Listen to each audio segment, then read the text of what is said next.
Hi, this is Davey, me again. So let's do something today. We're going to talk about higher order function. What are they really?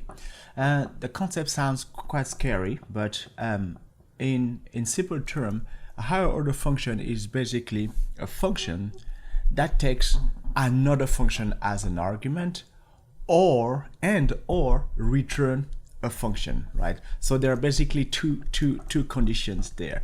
So the first one is if you take a function, that function there should take either another argument or it should return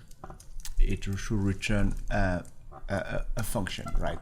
So in both cases, so this one here is a function, so never use this when you type things in TypeScript. So here is just for a demo and explaining you the concept here, and that thing should return a function really.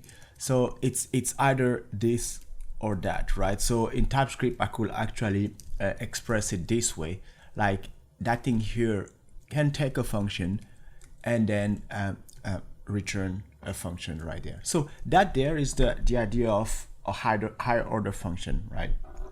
And if you use JavaScript, hopefully you're watching this channel, you use JavaScript, then you've used that quite a lot, this idea of higher order function. So for example, let's take double here.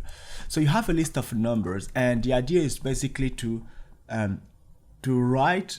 double each of the number and then just return another array, right? The things you can do with map.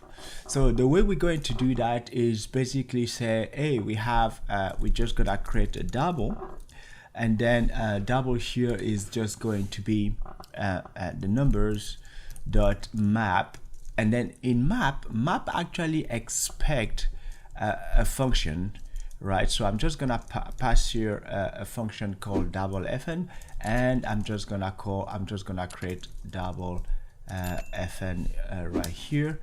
And what we're going to do with it is basically say for each element that we're going to have, so basically in our case number, we just want to multiply this number times 2, right? So if we do so, we should have double that looks 2, 6, 2, 4, 6, and 8. So what basically happened here is that function double fn is being passed to map to actually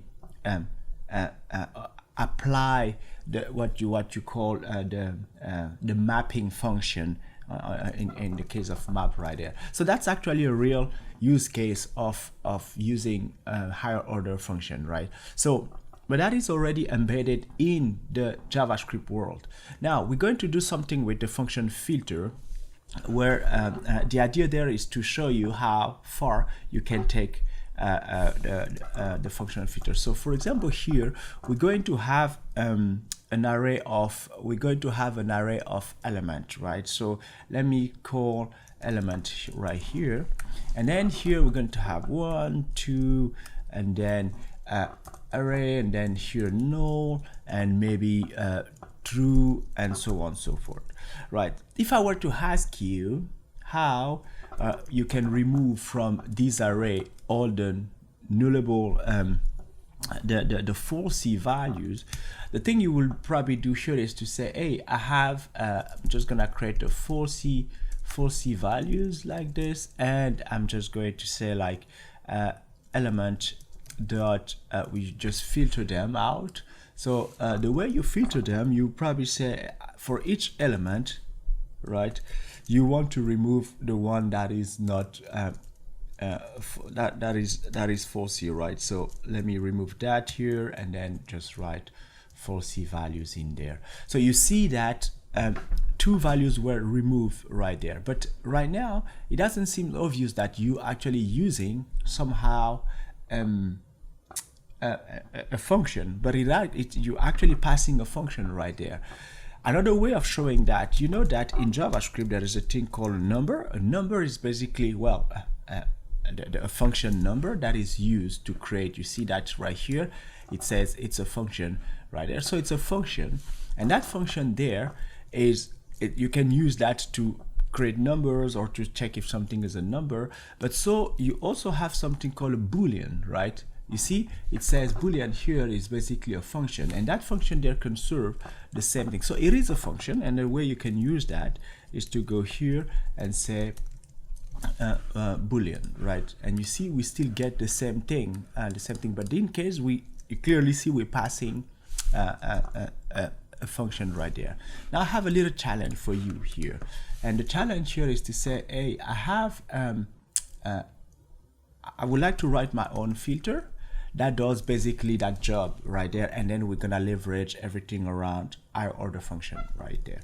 So let's get some space here. We gonna remove this, and the challenge is basically this one. So we have a function filter, and that basically where it's a function where you pass another function, and then you pass the element that you filter from, right? And you expect indeed that to return 0 and 2 because, well, 0 you just want to keep the numbers in that list, right? So how would you do that? Well, first thing, we're gonna create a function filter, and what we're going to do is that function itself takes a function, all right? The function it takes, basically at this stage we don't really know what it does, but we know that that function here should have a way for us to filter things out, right? So then I'm just gonna use a Boolean in this case, right? And then it takes a second argument, which is basically a list of elements. In our case it's an array. We don't really know what that array is, so we can basically array of anything, right? So that's basically the signature of that function right above right there. And then inside there we have a function called is. So we're gonna take that function, and that function itself takes a function, and the function it takes, basically we don't really know much about it, but fundamentally what we want that thing to do is to be able to take a certain type and verify that what you give it has as the is from that type, right? So here we're gonna use a concept that we're going to see on another video, which is this idea of partial function, right? So in this case, so we don't really know what it returns, the shape of this. However, what we want there is to make sure that that here returns a function itself, and then in that function we're going to pass something here. I don't really know what's gonna be the type for now, so let me go with any, and then because technically we can apply that to anything, and then that any here is basically the thing that will be passed over here, right? So that's the thing that is passed to that function. And what I just want to do is to say that if I call if I call that function with, so x right here, and I just want to check that that thing is an instance of y. So basically the thing we get at the beginning. Yeah, indeed. So if I basically say that this thing there, so is takes the y as a function, as a parameter, and then we're going to say that this thing here is of the same time as this. So let's see what we find. Cannot find name y. Okay. No, I say y here, but it's not really y. It's fn right there, because fn is basically the function, the function we're passing right there. So if they're of the same type, right? So I say type here, but actually here you can pass things like numbers, Boolean, and stuff like that. The way you think of them, their function, but actually you can think of them also as constructor in JavaScript. So and then from there, what you gotta do is to say, if I call now the function filter, filter should be able to then do the job of filtering everything here and then make things happen. So this is ready. That function here we're passing the function fn, and then we do return something like that. So if this is not, if it's not clear for you, that's okay for now. you can go on the Hackages learning platform, and then these exercises are available right there, and you can try that with some tests behind the scene and learn how to wrap your head around that. And then toward the end of this video, we're gonna make sure that we remove this okay. So right now, what do we have? We have the is, and then it is basically a function, and then that function there will be used to just as a way to test the type of this. So basically here I could say it could be any, and then I'm going too far, probably too far at this stage, but let's see how that works. So how about the filter function? So filter function, the only thing the filter function has to do is to say, well, if you give me a set of elements, I can just filter them, right? And then you pass the whatever is being passed to the filter. So filter takes here a set of argument, meaning the current element, the index, and so on and so forth. But we don't care about the index, so we just need the current element to be passed right here. So what is the current element in our case? Oh well, we just need to pass the fn actually in this case, and we don't care about this one. Yeah.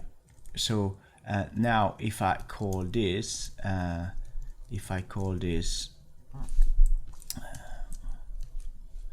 you see that it returns 0 and 2, right? So that video is a bit long, but what is important here for you to understand is we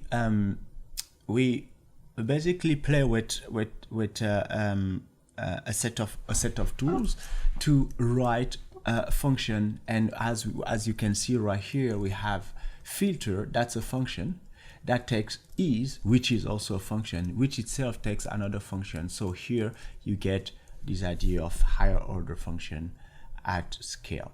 That's it for now. See you on the next video. Cheers, people.